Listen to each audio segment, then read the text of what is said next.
Hello friends, आप सभी का स्वागत है हमारे YouTube channel my study class में। जैसा कि दोस्तों हम सब महिला पर सुपरवाइजर की तैयारी कर रहे हैं, जिसमें 20 IMP प्रश्नों का अनूठा संग्रह मैं आप लोगों के लिए लाते रहता हूं। तो ये संविधान से प्रश्न है, तो ये जो है उसका दूसरा पार्ट है। संविधान से प्रश्न का जो है पहला पार्ट भी हमने वीडियो बना चुका है। अगर आपने उसको नहीं देखा है तो हमारे चैनल के प्ले लिस्ट पर जाके उन सभी को देख सकते हो। और भी हमने जो है महिला सुपरवाइजर से रिलेटेड बहुत सारे वीडियो हम बना चुके हैं, आप सभी को जो है प्ले लिस्ट में जाकर एक साथ देख सकते हो। तो साथियों, अगर आप हमारे चैनल पर नए हो तो चैनल को सब्सक्राइब जरूर कर लेना, बेल आइकन जरूर दबाना, ताकि आपको आने वाली सभी वीडियो की नोटिफिकेशन मिलती रहे। वीडियो पसंद आया तो लाइक जरूर करना। तो चलिए दोस्तों, आज के वीडियो की शुरुआत करते हैं और मैं आपको दिखा देता हूं कि प्ले लिस्ट से कैसे देख सकते हो आप। तो इस तरह से यूट्यूब पर आ जाना है और आपको सर्च करना है माई स्टडी क्लास, और इस तरह से हमारा चैनल आ जाएगा। इस पर क्लिक करना है माई स्टडी क्लास में, और इस तरह से हमारे चैनल का डैशबोर्ड आपको मिल जाएगा। ये आप देख सकते हो, महिला पर्यवेक्षक से संबंधित बहुत सारे हमने वीडियो बना चुके हैं, तो आप उन सभी को देख सकते हो। या एक साथ देखने के लिए आपको प्ले लिस्ट पर जाना है।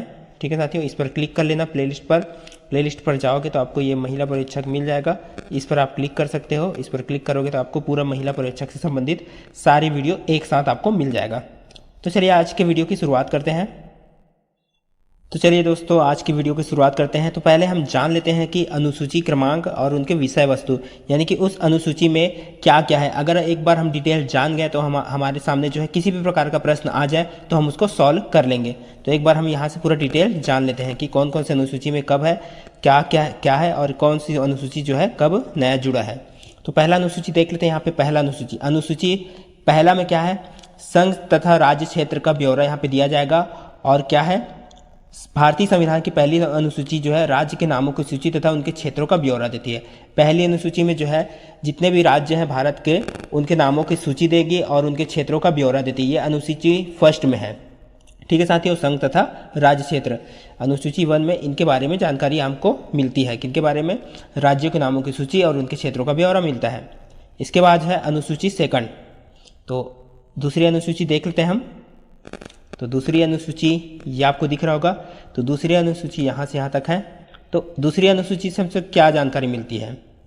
संवैधानिक पदाधिकारियों, तो जितने भी भारत के संवैधानिक पदाधिकारी, भारत के राष्ट्रपति, उपराष्ट्रपति, राज्यपाल, नियंत्रक एवं महालेखाकार, लोकसभा के अध्यक्ष एवं उपाध्यक्ष, राज्यसभा सभापति एवं उपसभापति, उच्चतम एवं उच्च न्यायालय के न्यायाधीश, इन सभी के वेतन एवं भत्ते एवं पेंशन के बारे में जानकारी मिलती है। तो उनको किस तरह से वहाँ वेतन दिया जाएगा, किस तरह से उनका वेतन होगा, इन सभी चीज़ों की जानकारी हमको अनुसूची 2 में मिल जाता है। तो आपको ये याद रखना है संवैधानिक पदाधिकारियों के बारे में। ठीक है, तो यहाँ पे जो ब्यौरा दिया गया है उन्हीं के बारे में हमको जो है उनके वेतन, भत्ते एवं पेंशन की सारी डिटेल उसमें हमको मिल जाएगा। राष्ट्रपति को किस तरह से पेमेंट दिया जाता है, उनका क्या भत्ता होगा, क्या पेंशन होगा, ये सारी जानकारी आपको अनुसूची 2 में मिल जाएगा। ठीक है, राष्ट्रपति, उपराष्ट्रपति, यहाँ पे सब चीज दिया गया है। ठीक है, लोकसभा अध्यक्ष, उपाध्यक्ष। तो इसके बाद है अनुसूची तीसरा। अनुसूची 3 में है संवैधानिक पदाधिकारियों के शपथ व प्रतिज्ञा के स्वरूप। जो जितने भी संवैधानिक पदाधिकारी हैं, ये आप देख सकते हो, जितने भी संवैधानिक पदाधिकारी हैं इनके जो है ये जो शपथ लेते हैं उनकी प्रतिज्ञा और उनके स्वरूप आप वहाँ पे मिल जाएगा। संवैधानिक पदाधिकारियों को शपथ और प्रतिज्ञा के स्वरूप, इनसे रिलेटेड वहाँ पे जानकारी मिल जाएगी कि वो किस तरह से शपथ लेंगे, क्या प्रतिज्ञा करते हैं, ये सारी जानकारी हमको अनुसूची 3 में मिल जाएगा। चलिए अगला देखते हैं। अनुसूची 4 में है। तो अनुसूची 4 में जो दिया गया है वो है भारत के विभिन्न राज्यों से राज्यसभा को आवंटित सीट, यानी कि जो है अलग अलग राज्यों से राज्यसभा के लिए कितना सीट आवंटित होगा, ये जो है अनुसूची 4 में इसके बारे में जानकारी मिलती है। तो जैसे कि आप देखे होंगे, राज्यसभा के जो सदस्य होते हैं वो जो है डायरेक्ट चुनाव होकर उनका नहीं जाता है, उनको जो है सेलेक्ट किया जाता है अलग से। ठीक है, तो इनके बारे में भी जानकारी अनुसूची 4 में मिलती है कि कौन कौन से राज्य से कितने राज्यसभा के सीट जो है, कितने लोग जो है चुनकर राज्यसभा में जाएंगे। और भी इसमें जानकारी रहती है कि जो 12 लोग सिलेक्टेड होते हैं अलग अलग क्षेत्र से, उनको कौन चुनता है? राष्ट्रपति। ठीक है, 12 जो राज्यसभा के सदस्य होंगे, जो कोई खेल से संबंधित होता है, कोई संगीत से संबंधित होता है, कोई एक्टर होता है, तो अलग अलग ऐसे, कोई साइंटिस्ट हो सकता है, तो अलग अलग ऐसे 12 लोगों को चुना जाता है। तो 12 लोगों को राज्यसभा का सदस्य बनाया जाता है। उनको कौन चुनता है? तो उनको राष्ट्रपति चुनता है। इनकी भी जानकारी आपको कहाँ से मिल जाएगा? अनुसूची 4 से हो सकता है। अगला है अनुसूची 5, 5वीं अनुसूची मिल जाएगा आपको। तो चलिए अनुसूची 5 को देखते हैं। यह अनुसूची 5 है। तो अनुसूची 5 में क्या क्या सम्मिलित है, तो ये आप देख सकते हो। अनुसूचित क्षेत्रों तथा अनुसूचित जनजातियों के प्रशासन व नियंत्रण के बारे में प्रावधान अनुसूची 5 में है। कौन कौन से के लिए? अनुसूचित क्षेत्रों और अनुसूचित जनजातियों के प्रशासन व नियंत्रण के बारे में प्रावधान है। और इसमें जो है किनको किनको छोड़कर, असम, मेघालय, त्रिपुरा व मिजोरम को छोड़कर, ठीक है। अनुसूची 5 में असम, मेघालय, त्रिपुरा व मिजोरम को छोड़कर अनुसूची 5 में जितने भी अनुसूचित क्षेत्र हैं, अनुसूचित जनजाति, उनके बारे में प्रावधान है। अगला देखते हैं इसमें अनुसूची 6, 6वीं अनुसूची में क्या सम्मिलित है वो यहाँ पे देख सकते हो आप। असम, मेघालय, त्रिपुरा व मिजोरम के जनजातीय क्षेत्रों के प्रशासन के संबंध में उपवन, यानी कि जो इसमें छूटा था वो यहाँ पे सम्मिलित हो जाता है। असम, मेघालय, त्रिपुरा, मिजोरम के जनजातीय क्षेत्रों के प्रशासन के संबंध में उपवन, यानी कि उनके नियंत्रण, उनके प्रशासन नियंत्रण के बारे में, उनके बारे में प्रावधान उस अनुसूची 6 में मिल जाएगा। चलिए आगे देखते हैं। इसमें 7वीं अनुसूची देख लेते हैं। 7वीं अनुसूची में जो है केंद्र व राज्य के मध्य शक्ति का विभाजन, जो केंद्र सरकार है और राज्य सरकार है, इनके जो है इनके बीच जो भी पावर इनको मिला है, जो भी शक्ति मिला, उनका विभाजन। अब यहाँ पे देख सकते हैं पहले संघ सूची है। संघ सूची जो है 100 है। संघ सूची कितनी है? 100 है, लेकिन मूल संविधान में 97 है। संघ सूची जो है बनाया गया वो कितना है? 100 है, लेकिन मूल संविधान में कितना था? 97।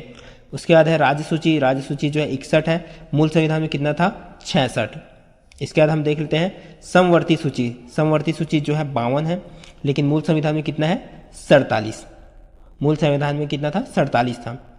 तो अब जो है यहाँ पे बहुत सारे जो है और भी प्रश्न आते हैं यहाँ से, समवर्ती सूची, राज्य सूची, समवर्ती और संघ सूची से। तो यहाँ पे एक चीज़ दिया गया है, आर्थिक नियोजन का विषय, आर्थिक नियोजन का विषय समवर्ती सूची में आता है। अगर हम डिटेल की क्लास लेंगे तो हम इस सूची के बारे में भी और मैं बता दूंगा यहाँ से, ठीक है साथियों, ताकि आपको कोई दिक्कत ना हो आने वाले टाइम में, क्योंकि अभी हमारे पास जो है टाइम कम है। महिला परीक्षक का जो है आने वाले दिनों में जो है एग्ज़ाम है, इस वजह से जो है जल्दी जल्दी हम शॉर्टकट में आगे बढ़ रहे हैं।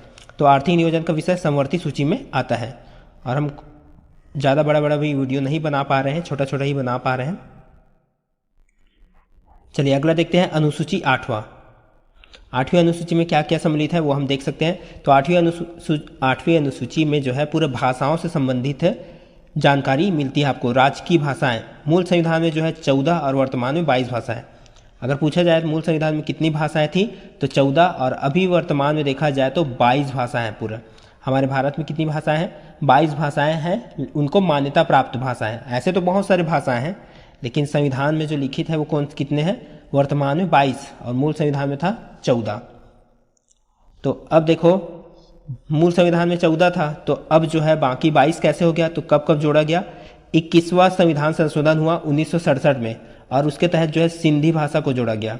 इसके बाद ये 21वां संविधान संशोधन 1967 में हुआ और सिंधी भाषा जोड़ा गया। 71वां संविधान संशोधन 1992 में हुआ, और नेपाली, मणिपुरी और कोंकणी को जोड़ा गया। इन 3 भाषाओं को जोड़ा गया। तो आपको ये याद रखना है, काफ़ी इंपॉर्टेंट है, यहाँ से प्रश्न आते ही हैं।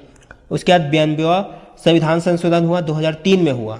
तो कौन सा संविधान संशोधन कब हो रहा है ये भी आपको जानकारी रखना है। 92वां संविधान संशोधन 2003 में हुआ, और इसके तहत जो है बोडो, डोगरी, संथाली और मैथिली, इन 4 भाषाओं को जोड़ा गया। ठीक है, तो इस तरह से जो है टोटल अब वर्तमान में 22 भाषाएं हो गए। 14 के बाद ये 15, 16, 17, 18, 19, 20, 21, 22। तो इस तरह से जो है वर्तमान में कितने भाषाएं हो गए? 22 भाषाएं हो गए। और भाषाओं का जो भी जिक्र है कौन सी अनुसूची में है? 8वीं अनुसूची में है। तो आपको ये ध्यान में रखना है। ये सभी राज्य की भाषाएं हैं जिनको मान्यता प्राप्त है। अब अगर छत्तीसगढ़ की भाषा, छत्तीसगढ़ी की बात की जाए सीजी में, तो छत्तीसगढ़ी जो है वो एक बोली है, वो हिंदी का ही स्वरूप है, उसको बोली माना जाता है। उसको अभी भाषा का दर्जा नहीं मिला है, हालांकि जो है छत्तीसगढ़ वाले उसको राजभाषा बोलते हैं। चलिए अगला देख लेते हैं। अब जो है मूल संविधान में कितना अनुसूची था? 8 अनुसूची था मूल संविधान में। मूल संविधान जब संविधान बना, ठीक है, तो उस समय कितना अनुसूची था ये भी आपको याद रखना है। मूल संविधान जब बना तो 8 अनुसूची था, ये 8वां तक था। ठीक है साथियों, मूल संविधान में 8 अनुसूची थी, ये 8वां तक था मूल संविधान में, यहाँ तक था बस 8 अनुसूची। ये आपको याद रखना है अच्छे से, ये भी प्रश्न पूछा जाता है। अब देखो वर्तमान में कितना हो गया अनुसूची, 12 हो गया। वर्तमान में कितना अनुसूची हो गया, 12। वर्तमान में हमारे संविधान में कितना अनुसूची, 12 अनुसूची हो गया। अब जो है 9वां 10वां 11वां 12वां इन चारों को जो है जोड़ा गया है। 9वां 10वां 11वां 12वां ये 4 अनुसूची को जो है जोड़ा गया है। और कब कब जोड़ा गया है उसको भी देख लेते हैं, और क्या इसमें सम्मिलित है वो भी देख लेते हैं। तो जैसे कि आप देख लेते हो यहाँ पे 9वीं अनुसूची जो बाद में जोड़ा गया, इसमें जो है क्या सम्मिलित है, भूमि सुधार से संबंधित जितने भी प्रावधान होंगे वो 9वीं अनुसूची में है। तो पहला संविधान संशोधन 1951 में हुआ और इसी के तहत जो है अनुसूची 9 को जोड़ा गया। पहला संविधान संशोधन कब हुआ, 1951 में, और अनुसूची 9 को जोड़ा गया। इसमें क्या विषय है, ये भूमि सुधार से संबंधित जितनी भी जानकारी आपको मिलेगा वो अनुसूची 9 में है। अगला देखते हैं अनुसूची 10। 10वीं अनुसूची में क्या है, दल बदल प्रतिषेध प्रावधान, यानी कि दल बदल कानून प्रतिषेध प्रावधान, ये सब आपको जो है कहाँ अनुसूची 10 में मिल जाएगा। और ये कब जोड़ा गया, 52वां संविधान संशोधन हुआ कब, 1985 में, तब अनुसूची 10 को जोड़ा गया। तो आपको ये सब जानकारी रखना है कि अनुसूची 10 कब जोड़ा गया और उसमें क्या चीज़ सम्मिलित है, कौन से संविधान संशोधन जोड़ा गया और कब हुआ वो संविधान संशोधन और कौन सी अनुसूची थी। तो ये सब आपको ध्यान में रखना है। चलिए अगला देख लेते हैं यहाँ पे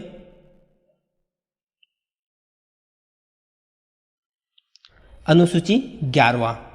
तो अनुसूची 11वां जो है, इसमें जो है पंचायती राज व्यवस्था के बारे में जानकारी जो 29 विषयों से संबंधित है।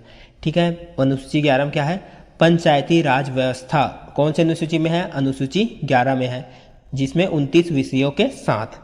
तो अब ये कब जोड़ा गया, 73वां संविधान संशोधन 1992 के तहत इसको शामिल किया गया।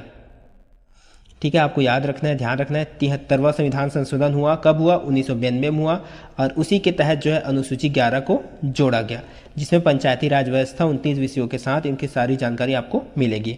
पंचायती राज व्यवस्था के बारे में जिक्र अनुसूची 11 में है। अगला है, देख सकते हैं यहाँ पे अनुसूची 12। तो अनुसूची 12 ये जोड़ा गया। इसमें जो सम्मिलित विषय है वो है नगरीय संस्थाओं व्यवस्था। तो नगर से जो है नगर राज्य की व्यवस्था जो भी रहेगी वो सारी अनुसूची 12 में है। नगरीय संस्थाओं व्यवस्था यानी कि नगर से जानकारी, नगर की व्यवस्था, नगर का कानून, ये सब चीज़ जो है अनुसूची 12 में सम्मिलित है। और ये कितने विषयों के साथ है, ये 18 विषयों के साथ है। और इसको कब जोड़ा गया, 74वां संविधान संशोधन हुआ 1992 के तहत। 1992 में ही 74वां संविधान संशोधन हुआ, तो उसी समय जो है अनुसूची 12 को जोड़ा गया।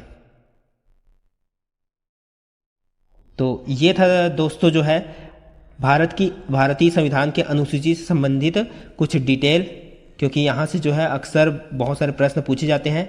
अब इसके बारे में यहाँ से जो है जो वस्तुनिष्ठ प्रश्न बनते हैं, जितना भी हमसे हो सकता है वो हम जो है इसके अगले पार्ट में लाएंगे। ठीक है, इसके जस्ट बाद मैं ही इसका अगला पार्ट डाल दूंगा, जिसमें इससे संबंधित जो महत्वपूर्ण प्रश्न होंगे वो आपको मिल जाएंगे। ठीक है, आप इसको देख लीजिए अच्छे से और अच्छे से इसको समझ लीजिए। इसके बाद जस्ट मैं इसका अगला पार्ट डालूंगा, जिसमें जो है कम से कम जो है मैं 15 से 20 प्रश्न इससे रिलेटेड लाऊंगा। और आप ये अगर अच्छे से देखे हो तो आप वो उसको सॉल्व कर लोगे, क्योंकि इससे आने वाले पार्ट में जो है आपको जो मैं को प्रश्न पूछूंगा उसका आपको सॉल्यूशन देना है। आप देखना, आप अपने आप को जो है परखना कि आपका जो है 20 में से कितना प्रश्न सही होता है। तो मिलते हैं हम इसी के अगले पार्ट में। आज अभी इस वीडियो को देखने के लिए जो है दोस्तों बहुत बहुत धन्यवाद। अगले पार्ट को आप जरूर देखिए और अपने आप को परखिए कि कितना आपका सही होता है।